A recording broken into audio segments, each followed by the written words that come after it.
मुख्यमंत्री देवेंद्र फडणवीसांकडून राज्यातील पावसाच्या स्थितीचा आढावा। संपूर्ण प्रशासनाला अलर्ट मोडवर राहण्याच्या सूचना। ज्या ठिकाणी नुकसान झालं तिथं तात्काळ पंचनामे करण्याचे आदेश। ठाण्यात पुढील 24 तासात मुसळधार पाऊस पडण्याची शक्यता। नागरिकांनी सतर्क राहण्याच्या मंत्रालयातील आपत्ती कक्षाकडून सूचना। उपमुख्यमंत्री शिंदेंकडून आपत्ती व्यवस्थापन अधिकाऱ्यांची चर्चा। पहिल्याच पावसात मुंबई मेट्रोच्या ॲक्वालाईनची दयनीय अवस्था। वरळीच्या भुयारी मेट्रो स्थानकामध्ये पाणी साचलं। पायऱ्या एस्केलेटरवर पाणी आणि चिखल साचल्यानं प्रवाशांचे हाल।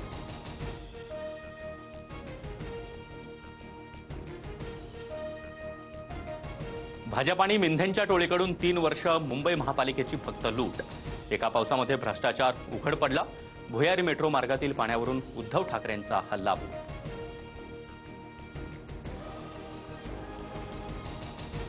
मेट्रो स्थानकाच्या संरक्षक भिंतीचं काम अपूर्ण असल्यानं पाणी शिरलं।